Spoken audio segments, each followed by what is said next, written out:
VP Lenny passing on the baton to Senator Ontiveros.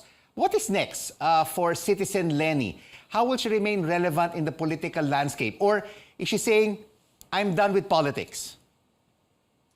You know, Rico, that's exactly the problem right now. It's not very clear to us what's really the game plan for, outgoing Vice President Lenny Robredo. I mean, after all, in fairness to her, she actually increased her numbers compared to her vice presidential run from 2016 to 2022 when she ran for the presidency.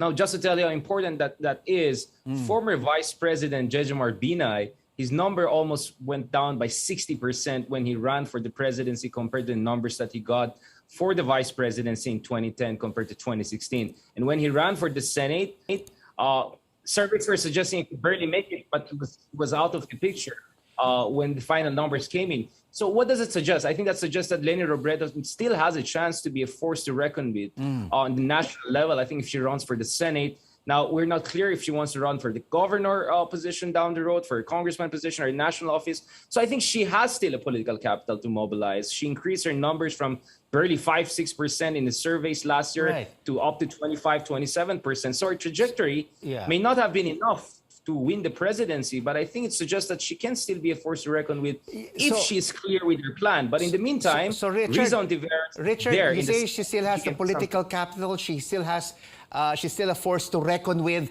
So will she make noise? Will she oppose Marcos Jr.'s policies, his leadership over the next 3 years? Because the next elections will still be in 2025 to still remain relevant and to be a voice of the opposition.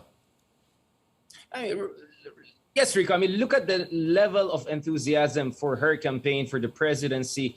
We have seen unprecedented level. I mean, legions of volunteers coming out, so many celebrities, major individuals coming out. Obviously, the campaign strategy perhaps was not good enough to make the most out of it. But in the 6 months that the pink movement came into being, we saw what the kind of a super Bebo toddler it was. So the potential is extreme as far as the pink movement is concerned, but it needs leadership.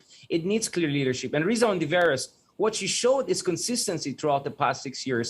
She was never quiet. She was never passive. She always took the fight to the administration. And in the end, actually paid off for her. She became the only full-fledged opposition candidate to make it to the Senate under very difficult circumstances. And I think that tells something for Lenny. If Lenny wants to remain relevant, wants to exercise the political capital she has, many people still look up to her, I think she can learn a thing or two from Riza Ontiveros, not only in terms of character, not only in terms of projection of strength, but also in terms of policy. I think Riza Ontiveros, in fairness to her, was much more clear-cut on controversial issues, whether it's LGBTQ rights, abortion, divorce, much more progressive social justice agenda issues, while Lenny, for some people, perhaps, was a little bit wishy-washy.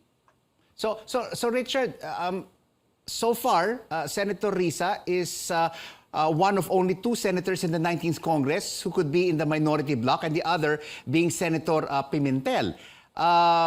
Do you see other senators joining this minority bloc, or will the 22 form what they call a supermajority?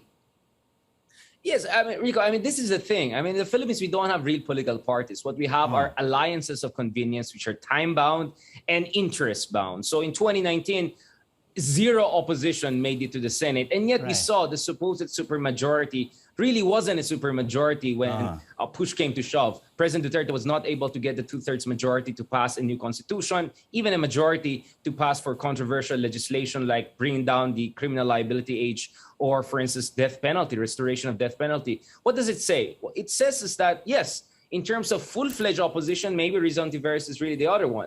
But conflict of interest, ambition, right?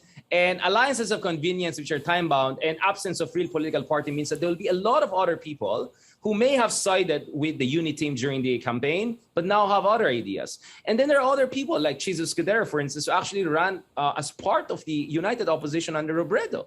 So he actually voted for Lenny Robredo, and he said on CNN Philippines that he voted for Lenny Robredo. So he may not be as progressive or openly progressive as Riza Ontiveros, but it doesn't necessarily mean he's going to defect to the other side. So count on the possibility that the supermajority is actually not a supermajority and not as crystallized as they want to project it. I think conflict of interest will mean Cayetano, Escudero, and a number of other figures who are not seen as full-fledged opposition will join the minority bloc.